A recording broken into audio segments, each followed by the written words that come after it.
pada saat dia minta dipijit itu, mungkin tidak terlalu spesifik, tidak apa-apa ya, karena kan mengingat ini kan tayangan ditonton oleh jadi banyak. pada saat dia minta dipijit itu, dia pijitnya bagian kaki loh. Ibaratnya bukan bagian-bagian yang vital. Iya, dimana dia mikirnya, oh dia capek, yang dipijit kaki. Dan untuk laki-laki normal ya, kalau dipijit kaki harusnya biasa-biasa aja. Gitu. Cuman si SJ ini meminta untuk naik ke atas, di mana dia nunjuk bagian-bagian yang hampir dekat dengan tempat yang sensitif. Ya. Cuman adik ipar saya itu menolak karena dia pikir, loh, kok di area situ? Tapi sama laki loh. Iya betul. Akhirnya dia nggak enak nolak, tapi tetap mijit, cuman di area paha deket dengkul. Nah, dia mulai curiga dan nggak enak hati, makanya dia izin sholat. Sebagai alasan aja. Iya betul. Ya? Bang, saya mau sholat tahajud, saya izin. Nanti habis sholat tahajud pijitin saya lagi ya. Itu sama adik ipar saya dilama-lamain sengaja biar nggak ada kejadian itu lagi. Tapi dari pihak SJ teriak-teriak manggil lagi, terbangun ya kan, dan nyebut nama adik saya, katanya mau mijitin lagi. Di saat itu dia sempat cerita tidak ada orang lain di rumah itu yang barangkali asistennya sama supirnya yang sama-sama laki dan punya kamar sendiri. Baik. Tahu kejadian itu artinya melihat atau tidak, atau mendengar sesuatu? Menurut keterangan adik ipar saya sih, dia terbangun ketika adik saya tuh berteriak astagfirullahaladzim, itu dia terbangun asistennya. Tapi responnya si asisten itu nggak ngebantu adik saya, tapi malah buru-buru mandi dan keluar rumah. Nah, pada saat asisten dan supirnya itu pergi keluar rumah, waktu itulah yang dipakai sama adik saya untuk kabur. Lari, cari security, cari keamanan untuk minta tolong diantarkan ke polsek.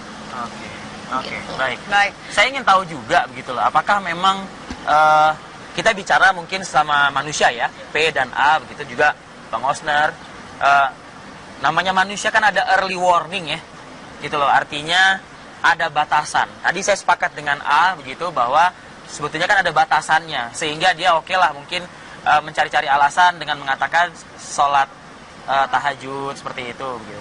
Tapi pertanyaannya kemudian kok masih mau lagi gitu loh. Jangan-jangan ada ancaman di sini ya. Kita coba akan korek ini lebih dalam lagi. Gitu. Ada tidak sih selama perkenalan beberapa kali dengan tersangka Saiful Jamil ini, DS ini dijanjikan sesuatu karena ingin menginap, ada janji, oke, kamu akan menjadi asisten, oke, kamu bantu saya. Ada tidak seperti itu? Pernyataan tegas sih nggak ada ya. Cuma perilaku dari SJ itu memperlakukan adik saya itu seperti layaknya asisten ya, sehingga adik saya itu punya harapan gitu loh, dimana ingin diorbitkan atau paling enggak dia memiliki pekerjaan di mana bisa bantu orang tua saya. Karena kan mbaknya tahu sendiri ya, kami dari menengah ke bawah yang perekonomiannya tuh nggak seperti SJ gitu. Tapi Saiful Jamil ini tahu bahwa DS ini mau menginap, mau membantu itu untuk mencari pekerjaan. Diketahui ya tersangka? Orang tahu juga deh kalau si SJ, karena kita nggak pernah yang namanya komunikasi langsung dengan SJ. Tapi dari pengakuannya adik Mbak DS, dia sih nggak pernah cerita tentang apapun tentang keluarga gitu, karena ya itu urusan pribadinya dia menurut dia gitu. Oke, saya ke P.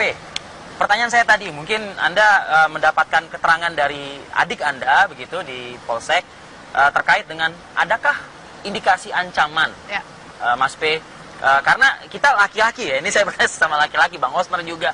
Ada early warning tentunya ada ya, Bang Osner ya, early warning. Jadi ketika ada gelagat-gelagat yang sudah mulai agak mencurigakan, seharusnya kita pergi dari situ. Atau mungkin berteriak, atau apa gitu. Ada nggak mungkin? Ya, pada waktu pengakuan dari adik saya, ketika sudah ada terjadinya hal-hal yang tidak diinginkan, adik saya kaget. Namanya orang capek kan, nggak kerasa ya, kaget. Begitu udah mulai kerasa, sampai bilang astagfirullahaladzim, sehingga si SJ ini lari ke kamarnya, balik sampai sama adik saya karena masih penasaran dan rasa kaget diberaniin diri nyamperin si SJ. Oh, adik DS nyamperin SJ untuk nanya, kok abang tega sih gitu. Kok saya diginin, kenapa abang tega sih, digituin. Sambil itu si SJ menurut pengakuan adik saya bilang, udah kamu mandi sana, gituin.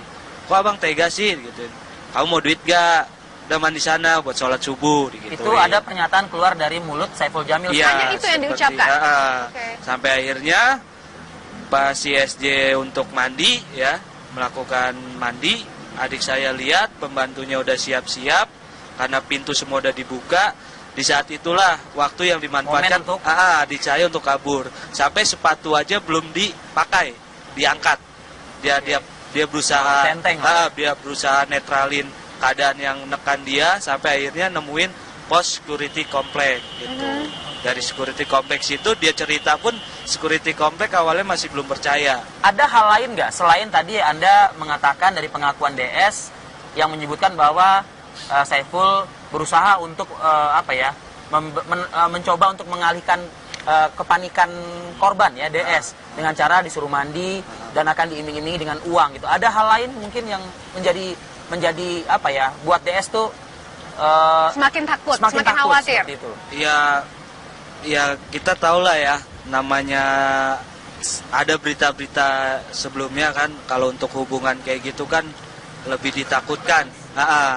Jadi di mana adik saya di situ coba kontrol walaupun tertekan, takut kalau dia refleksnya teriak atau minta tolong, yang dimana justru menimbulkan atau menarik hal-hal kriminal yang lain nanti takutnya. Maksud yang Anda maksud ini, yang maksud DS maksudkan adalah berontak gitu? Iya betul, dia secara refleks aja, di situ dia coba kontrol. Ini kalau teriak, gue bakalan mati kak, karena lu tahu kalau orang yang kayak gitu tahu sendiri. Oke, tapi faktanya Saiful Jamil tidak marah, tidak emosi. Tidak emosi.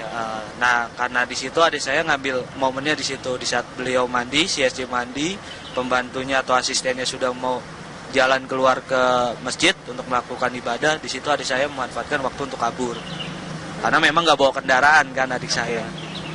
Sebelum ke pengacaranya ya Bang Osnar, saya kembali lagi ke A. Mungkin ini kita dengan segala hormat ya, tidak ada maksud apapun begitu.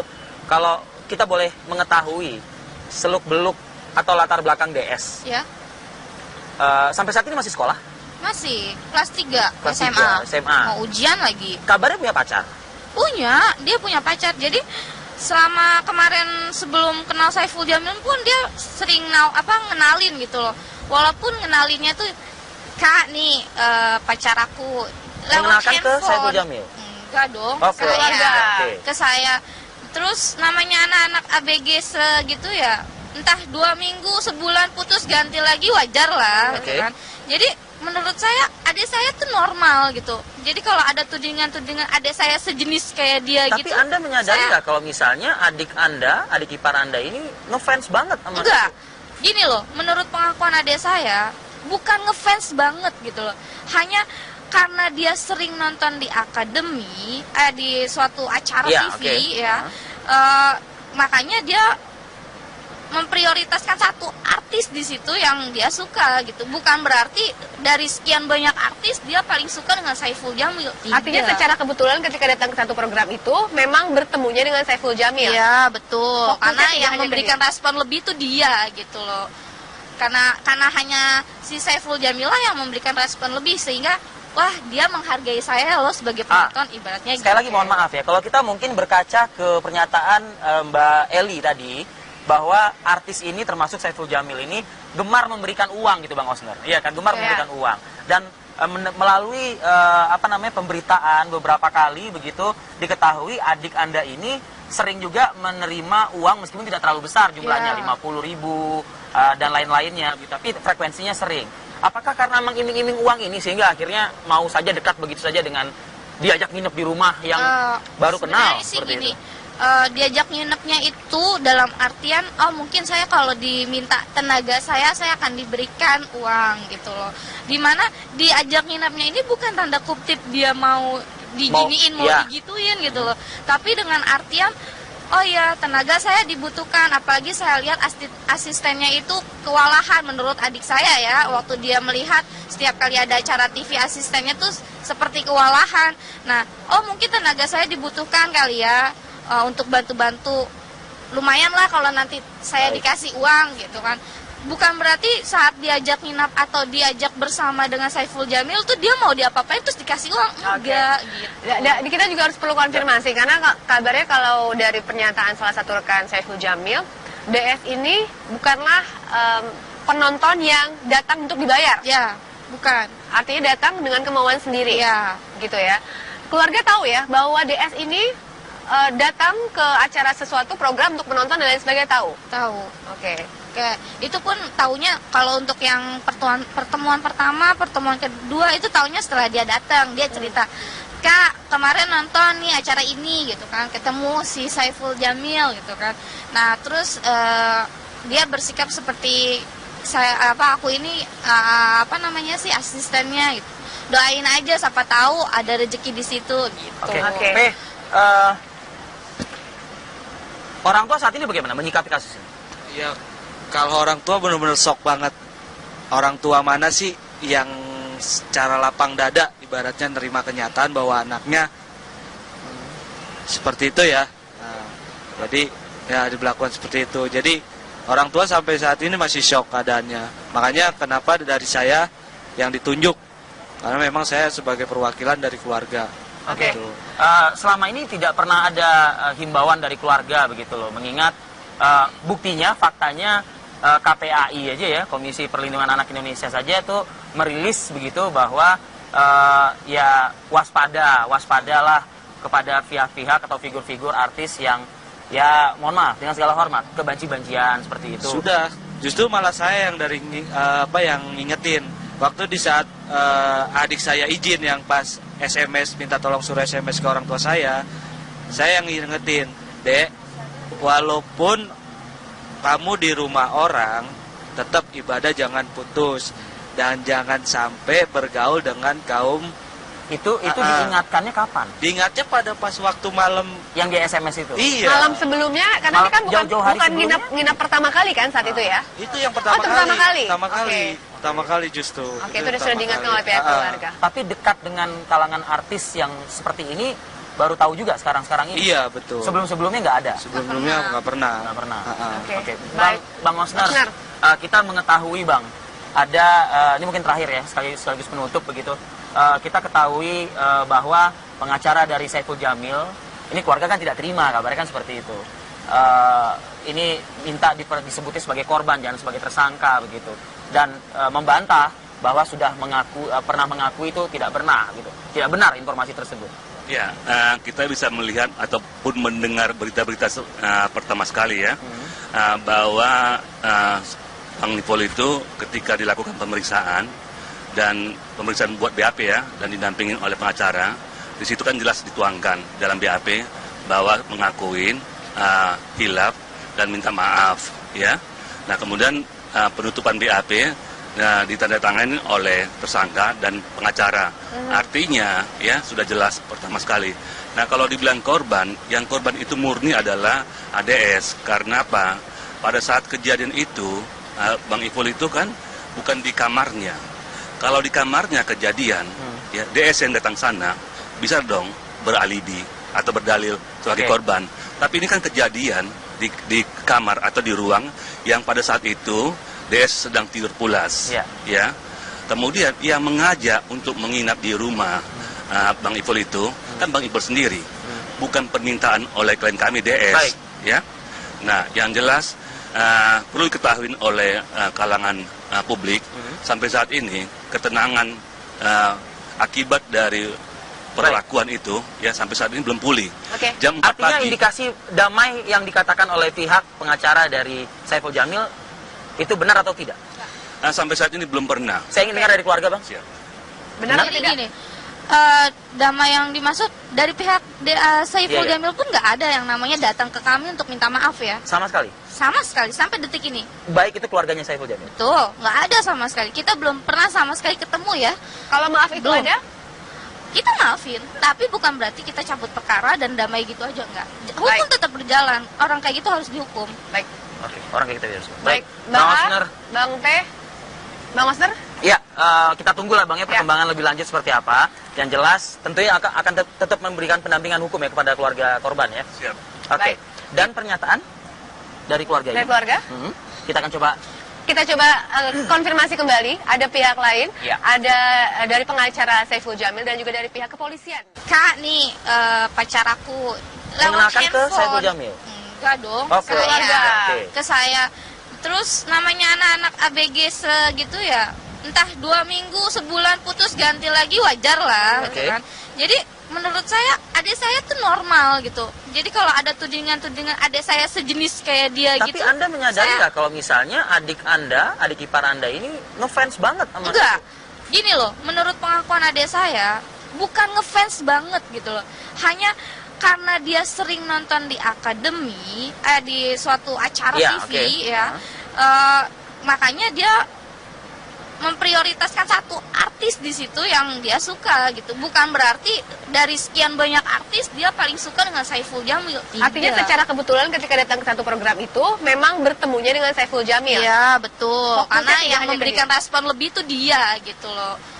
Karena hanya si Saiful Jamil lah yang memberikan respon lebih sehingga wah, dia menghargai saya loh sebagai penonton ibaratnya. Sekali lagi mohon maaf ya, kalau kita mungkin berkaca ke pernyataan Mbak Eli tadi, bahwa artis ini termasuk Saiful Jamil ini gemar memberikan uang gitu Bang Osner. Iya kan, gemar memberikan uang. Dan melalui pemberitaan beberapa kali begitu diketahui adik Anda ini sering juga menerima uang meskipun tidak terlalu besar jumlahnya, 50.000 dan lain-lainnya gitu. Tapi frekuensinya sering. Apakah karena mengiming-iming uang ini sehingga akhirnya mau saja dekat begitu saja dengan diajak nginep di rumah yang baru kenal seperti gini, itu?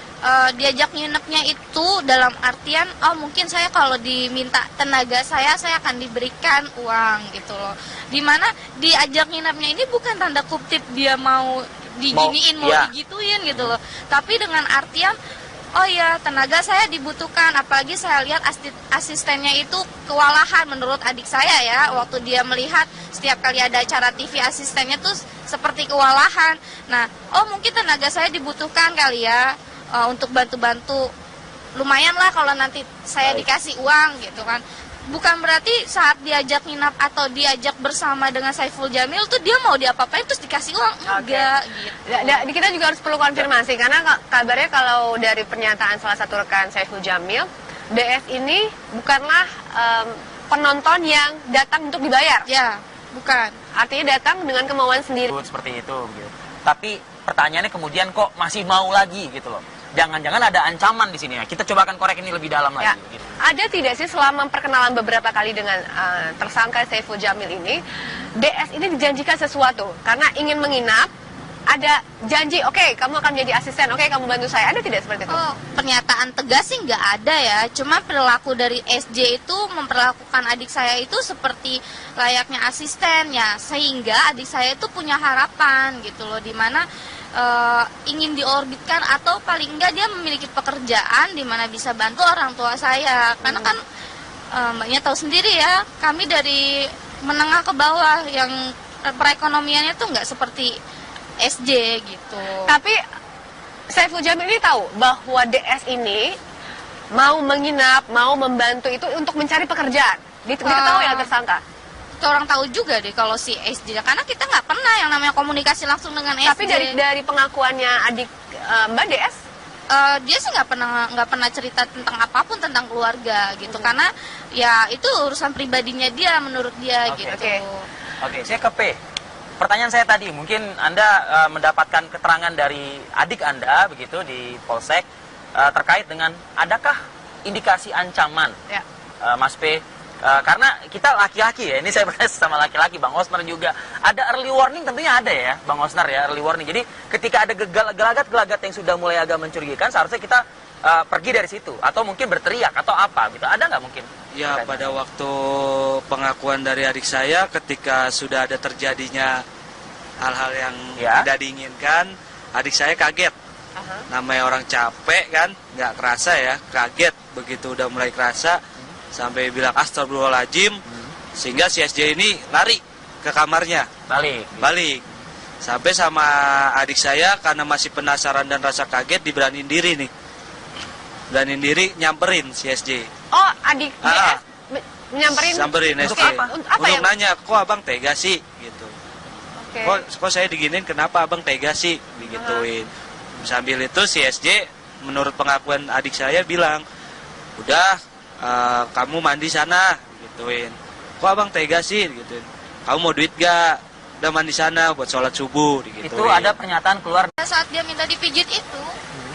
Mungkin tidak terlalu spesifik, tidak apa-apa ya, karena kan mengingat ini kan tayangan ditonton oleh Jadi banyak. pada saat dia minta dipijit itu, dia pijitnya bagian kaki loh. Ibaratnya bukan bagian-bagian yang vital. Iya, dimana dia mikirnya, oh dia capek, yang dipijit kaki. Dan untuk laki-laki normal ya, kalau dipijit kaki harusnya biasa-biasa aja. Gitu. Cuman si SJ ini meminta untuk naik ke atas, di mana dia nunjuk bagian-bagian yang hampir dekat dengan tempat yang sensitif. Ya. Cuman adik ipar saya itu menolak karena dia pikir, loh, kok di area situ? Tapi sama laki loh. Iya betul. Akhirnya dia nggak enak nolak, tapi tetap mijit, cuman di area paha deket dengkul. Nah, dia mulai curiga dan nggak enak hati, makanya dia izin sholat. Sebagai alasan aja. Iya betul. Ya. Bang, saya mau sholat tahajud, saya izin. Nanti habis sholat tahajud pijitin saya lagi ya. Itu sama adik ipar saya dilama-lamain sengaja biar nggak ada kejadian itu lagi. Tapi dari pihak SJ teriak-teriak manggil lagi, terbangun ya kan, dan nyebut nama adik saya, katanya mau mijitin lagi. Di saat itu dia sempat cerita tidak ada orang lain di rumah itu yang barangkali asistennya sama supirnya yang sama-sama laki dan punya kamar sendiri. Baik. Tahu kejadian itu artinya melihat atau tidak, atau mendengar sesuatu? Menurut keterangan adik ipar saya sih, dia terbangun ketika adik saya tuh berteriak astagfirullahaladzim, itu dia terbangun asistennya. Tapi responnya si asisten itu nggak ngebantu adik saya, tapi malah buru-buru mandi dan keluar rumah. Nah, pada saat asisten dan supirnya itu pergi keluar rumah, waktu itulah yang dipakai sama adik saya untuk kabur. Lari, cari security, cari keamanan untuk minta tolong, diantarkan ke polsek. Gitu. Baik. Saya ingin tahu juga begitu loh, apakah memang kita bicara mungkin sama manusia ya, P dan A begitu juga Bang Osner, namanya manusia kan ada early warning ya, gitu loh, artinya ada batasan. Tadi saya sepakat dengan A begitu bahwa sebetulnya kan ada batasannya, sehingga dia oke lah mungkin mencari-cari alasan dengan mengatakan sholat tahajud dari mulut Saiful Jamil. Hanya itu yang diucapkan. Sampai akhirnya pas si SJ untuk mandi ya, melakukan mandi, adik saya lihat pembantunya udah siap-siap karena pintu semua udah dibuka. Di saat itulah waktu yang dimanfaatkan adik saya untuk kabur. Sampai sepatu aja belum dipakai, diangkat. Dia berusaha dia berusaha netralin keadaan yang nekan dia, sampai akhirnya nemuin pos security komplek gitu. Dari security kompleks itu dia cerita pun security komplek awalnya masih belum percaya. Ada hal lain nggak selain tadi Anda mengatakan dari pengakuan DS yang menyebutkan bahwa Saiful berusaha untuk mencoba untuk mengalihkan kepanikan korban ya DS dengan cara disuruh mandi dan akan diiming-imingi dengan uang gitu. Ada hal lain mungkin yang menjadi apa ya, buat DS tuh semakin takut, semakin khawatir. Itu. Ya kita tahu lah ya, namanya ada berita-berita sebelumnya kan, kalau untuk hubungan kayak gitu kan lebih ditakutkan. Jadi di mana adik saya di situ coba kontrol walaupun tertekan, takut kalau dia refleksnya teriak atau minta tolong, yang dimana justru menimbulkan atau menarik hal-hal kriminal yang lain nanti takutnya. Maksud yang Anda maksud ini, yang maksud DS maksudkan adalah berontak gitu? Iya betul, dia secara refleks aja, di situ dia coba kontrol. Ini kalau teriak, gue bakalan mati kak. Karena lu tahu kalau orang yang kayak gitu tahu sendiri. Tapi faktanya Saiful Jamil tidak marah, tidak emosi. Tidak emosi. Nah, karena di situ adik saya ngambil momennya di situ, di saat beliau mandi, si SJ mandi, pembantunya atau asistennya sudah mau jalan keluar ke masjid untuk melakukan ibadah, di situ adik saya memanfaatkan waktu untuk kabur. Karena memang nggak bawa kendaraan kan adik saya. Sebelum ke pengacaranya ya, Bang Osner, saya kembali lagi ke A mungkin. Ini mungkin kita dengan segala hormat ya, tidak ada maksud apapun begitu. Kalau kita boleh mengetahui seluk-beluk atau latar belakang DS. Sampai saat ini masih sekolah? Masih, kelas 3 Kelas SMA. 3 SMA. Mau ujian lagi. Kabarnya punya pacar? Punya, dia punya pacar. Jadi selama kemarin sebelum kenal Saiful Jamil pun dia sering ngenalin gitu loh. Walaupun ngenalinnya tuh ya gitu ya. Keluarga tahu ya bahwa DS ini datang ke acara sesuatu program untuk menonton dan lain sebagainya, tahu? Tahu. Oke. Kayak itu pun taunya kalau untuk yang pertemuan pertama, pertemuan kedua itu taunya setelah dia datang, dia cerita, "Kak, kemarin nonton nih acara ini," gitu kan, ketemu si Saiful Jamil gitu kan. Nah, terus dia bersikap seperti aku ini asistennya gitu. Doain aja, siapa tahu ada rezeki di situ gitu. Oke. Orang tua saat ini bagaimana menyikapi kasus ini? Ya, kalau orang tua benar-benar shock banget. Orang tua mana sih yang secara lapang dada ibaratnya nerima kenyataan bahwa anaknya seperti itu ya. Nah, jadi ya diberlakukan seperti itu. Jadi orang tua sampai saat ini masih shock keadaannya. Makanya kenapa dari saya yang ditunjuk, karena memang saya sebagai perwakilan dari keluarga. Oke. Selama ini tidak pernah ada himbauan dari keluarga begitu loh, mengingat buktinya, faktanya KPAI aja ya, Komisi Perlindungan Anak Indonesia saja tuh merilis begitu bahwa ya waspadalah kepada pihak-pihak atau figur-figur artis yang ya mohon maaf dengan segala hormat kebanci-bancian seperti itu. Sudah, justru malah saya yang dari yang ngingetin waktu di saat adik saya izin yang pas SMS minta tolong suruh SMS ke orang tua saya yang ngingetin, "Dek, walaupun kamu di rumah orang, tetap ibadah jangan putus dan jangan sampai bergaul dengan kaum." Itu diingatkannya kapan? Diingatnya pada pas waktu malam yang di SMS itu. Iya. Malam sebelumnya, karena ini kan bukan nginap pertama kali kan saat itu ya? Itu yang pertama kali. Pertama kali justru. Oke, itu sudah diingatkan oleh pihak keluarga. Tapi dekat dengan kalangan artis yang seperti ini baru tahu juga sekarang ini. Iya, betul. Sebelum-sebelumnya nggak ada. Sebelumnya nggak pernah. Oke. Bang Osner, kita mengetahui Bang, ada ini mungkin terakhir ya, sekaligus penutup begitu. Kita ketahui bahwa pengacara dari Saiful Jamil, ini keluarga kan tidak terima, kabarnya kan seperti itu. Ini minta disebutin sebagai korban, jangan sebagai tersangka begitu. Dan membantah bahwa sudah pernah mengaku itu tidak benar gitu. Tidak benar informasi tersebut.